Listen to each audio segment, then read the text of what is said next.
Why community is your most overlooked survival skill. Hey everyone, Jake Seawolf here. Welcome back to the channel. Today we're talking about something that might make you uncomfortable. It made me uncomfortable when I first realized it, but it's also one of the most important survival truths you'll ever hear. My intent with this video is simple: to show you why your stockpile, your bug out bag, your survival skills mean nothing if you're not trying to do this alone. Because here's the truth: you can have a year's worth of food, all the gear money can buy, and every survival skill in the book, but if you don't have community, you're not prepared. You're just isolated with supplies. Let's talk about why community is your most overlooked survival skill and how to build one before you need it. Why community matters more than ever for real preparedness. As Americans, we pride ourselves on independence. We value grit, hard work, standing on our own 2 feet. I believe in all of that deeply, but somewhere along the way, we confused independence with isolation. Real survival, the kind our ancestors practiced, wasn't about doing everything alone. It was about self-reliant people choosing to stand together, and history shows something modern life often hides from us. In a crisis, your community is your first line of defense, and often your only one. Today, most of us live behind locked doors, staring at screens, barely knowing the people living 20 feet away. We've gained privacy, but we've also lost something essential to survival: the tribe. Let's look at how early Americans survived because of community, and the lessons we need to relearn before the next emergency hits. History makes one thing clear: no one survives alone. From the first colonies to the frontier homesteads, early Americans understood a truth we often forget. When life gets hard, you survive because of the people around you, not in spite of them. Jamestown, the first colony that survived together. When the first settlers arrived in Jamestown in 1607, they were surrounded by threats: starvation, disease, unknown territory, tensions with local tribes, and brutal winters. What did they do first? They built a fort together. Eventually, the settlers outgrew that initial fort, so the colony expanded. Colonists worked together to build mud and stud dwellings for families. The settlers' survival largely came down to the help they received from their neighbors, the Native Americans. But when tensions reached a boiling point between the colonists and Native Americans, it was the colonists who suffered and starved. Founding Fathers, independence built on shared resources. When we think of the Founding Fathers, we picture fierce independence, but daily life in early America ran on something else entirely: bartering with the community. Families traded seeds, livestock, tools, labor, and food to ensure everyone had what they needed to survive. Unpredictable seasons, sharing resources wasn't charity, it was practical survival. Frontier settlers, independent people who chose community. Homesteaders were some of the toughest people in American history. They traveled light, worked hard, built their homes from mud, logs, and sweat. While they were seeking a self-reliant and independent life, they never disregarded the need for community. They knew one family couldn't survive the frontier, but a group of people could. Let's take a look at the first episode of Little House on the Prairie, entitled A Harvest of Friends. Once the family settles in Plum Creek, Charles gets several jobs to afford lumber to build their little house. But Charles is injured and can't do all his work. The children try to help, but it's too difficult for them. That's when the men of Walnut Grove come together to help get the job done. PA claims at the end of the episode that he reaped a harvest he didn't expect: a harvest of friends. Modern isolation is the weakest survival strategy we have. Fast forward to today. We don't know our neighbors. We assume everyone is a threat. We avoid conversations. We handle emergencies alone. We rely on institutions instead of people. But here's the uncomfortable truth: when disaster strikes, help rarely comes from the government first. It's more likely to come from the house next door. We've seen it in hurricanes, ice storms, grid failures, tornadoes, pandemics, you name it. Strangers don't check on you, neighbors do. 7 ways to build your survival community before the next crisis hits. You can be personally prepared, but you'll never be fully resilient without community. Here are 7 steps to build your survival community. Number 1, know who lives around you.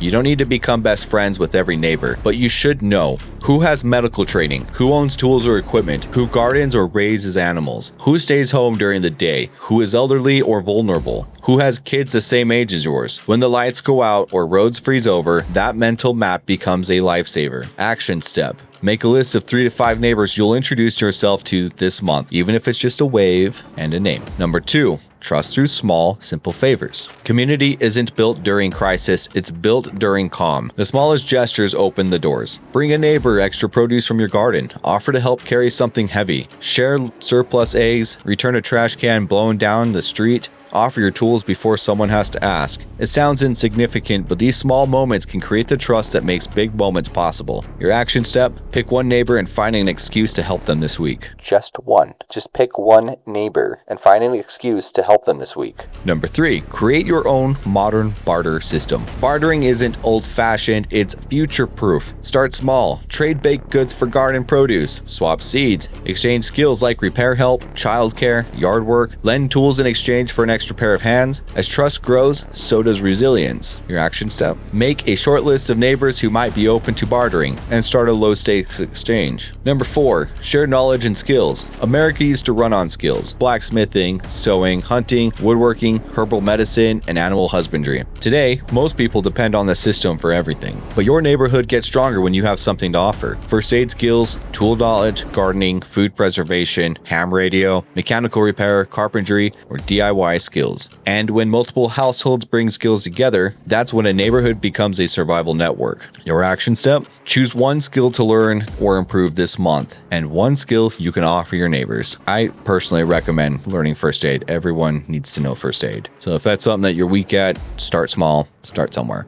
Number 5, form a micro response team before disaster hits. A community that plans together survives together. You don't need a formal group or committee, you just need a few neighbors who agree to watch out for one another. A micro response team can check on households during storms, share updates when power or cell service goes down, help clear fallen trees, pool supplies if someone runs out, make sure elderly neighbors have heat, watch homes during evacuations. This isn't prepping for chaos, it's prepping for real life. Action step: choose 2 to 3 neighbors and agree on simple check-in plan for weather events or emergencies. Number 6, stock up for yourself. Preparedness begins at home. You can't help your community if you're struggling to keep your own household afloat. This is why every household should have long-term food storage, a backup water supply, medicine, and first aid. Backup power, tools and batteries, warmth and lighting, ways to communicate. The more self-reliant you are, the more valuable you become to your community, and the more stable your neighborhood becomes overall. Action step: choose one preparedness gap to fill this week: food, water, heat, or power. Number 7, be the neighbor you would want in an emergency. The Jamestown settlers, founding fathers, and frontier pioneers all lived by one rule: take care of your people, and they'll take care of you. That might mean checking on someone who lives alone, noticing an unusual car and alerting your neighbors, bringing supplies if someone is stranded, helping repair a fence, roof, or downed branch. Action step: start a habit. Every time there's a storm or power goes out, send one neighbor a quick message. You good over there? That's how resilience is built. Look, I get it. Building a community takes effort.